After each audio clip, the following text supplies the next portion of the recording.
इस दुनिया में कोई प्यार करने लायक चीज बची है, इस दुनिया में अगर कोई खूबसूरत चीज बची है, इस दुनिया में कोई आए और देखने लायक कोई चीज बची है, तो सिर्फ और सिर्फ हमारे माँ बाप बचे। बहुत किस्मत वाले जिनके माँ बाप जिंदे हुआ करते हैं। अरे बच्चा पहले अपने बाप के दर्द को नहीं समझता, बाप कितना प्यार करता है उसको नहीं समझता, और दुर्भाग्य ये होता है जब उसकी समझ में आता है तो बाप दुनिया में नहीं रहता, फिर पछताता रहता है। मेरे पिता ने बहुत प्यार हमें किया, इसलिए समय रहते हुए अगर अपने माँ बाप को प्यार कोई करता है तो मैं समझता हूँ शीश वाला बाबा भी उस पर प्रसन्न होता है, कृष्ण भगवान भी उसको आशीर्वाद देता है, महादेव भी उसको आशीर्वाद देता है। 36 करोड़ देवी देवताओं का सबसे प्रिय व्यक्ति वो कहलाता है जो अपने माँ बाप को प्यार किया करता है। इसलिए जितना हो सके आपके माँ बाप जब तक जिंदा है, जब तक आपके पास है, उनको प्यार करो। और पिता कोई राय दे तो आप उसकी सुनो और उसको सीरियस लो।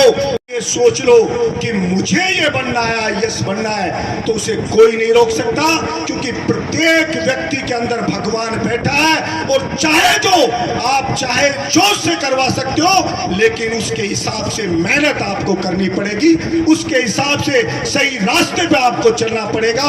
अगर कोई इंसान चलता है तो मैं नहीं समझता दुनिया में कोई भी व्यक्ति ऐसा होगा जिसका सपना पूरा नहीं हुआ होगा। निश्चित रूप से उसका सपना पूरा होता है, और असफलता अगर कभी मिलती है तो मेरा दृढ़ विश्वास है, और मैं हमेशा कहता हूं, और कोई भी व्यक्ति चाहे अपने जीवन में पजोक के देख लेना, जब आपको लगे कि सारा जहान आपके पीछे पड़ गया है, जब आपको लगे कि दुनिया धोखा पे धोखा आपको दे रही है, जब आपको लगे सारे रास्ते बंद कर दिए गए, तो विचार कर लेना कि भगवान अब सबसे ऊंची उड़ान आपको देना चाहता है, उसकी तैयारी वो कर रहा है, इसलिए आपको तैयार करने के लिए ये बाधाएं पैदा कर रहा है। भगवान श्री राम, मेरे मर्यादा पुरुषोत्तम श्री राम भगवान, जिनका राज तिलक होने वाला था, आप कल्पना करना पब्लिक उत्साह में हो कि भगवान राम के लिए कि राम हमारे राजा बनेंगे,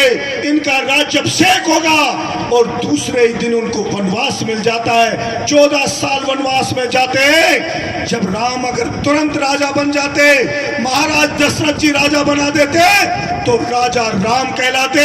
लेकिन 14 वर्ष वनवास में गए, कष्ट पीड़ा से ही षड्यंत्रकारियों के षड्यंत्रों से लड़ा, राक्षस जैसे रावण से लड़ा, तो वापस लौट के आया तो राजा राम नहीं, मर्यादा पुरुषोत्तम भगवान श्री राम बन के आया, भगवान बन के आया। यानी कि वो ये थी जो वो कष्ट दे रही थी, वो राम को इंसान से भगवान बनाने के लिए दे रही थी, और सारी चीजों का उसको अध्ययन उनको करा रही थी। इसलिए कभी भी इंसान को बुरे समय में घबराना नहीं चाहिए, और अच्छे समय में कभी अहंकार नहीं करना चाहिए। यही मेरे माँ बाप ने मुझे सिखाया, और यही मैंने महसूस किया। आशा रखता हूँ आप सब भी अपने माँ बाप के दिखाए हुए रास्ते पे चलेंगे, और हमारे देवी देवताओं से एक ही प्रार्थना करेंगे।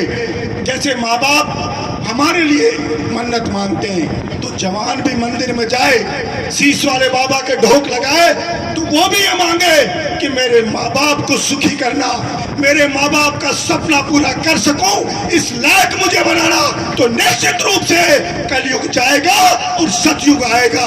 वरना भाई सुबह सुबह टीवी पे प्रवचन सुनते हैं,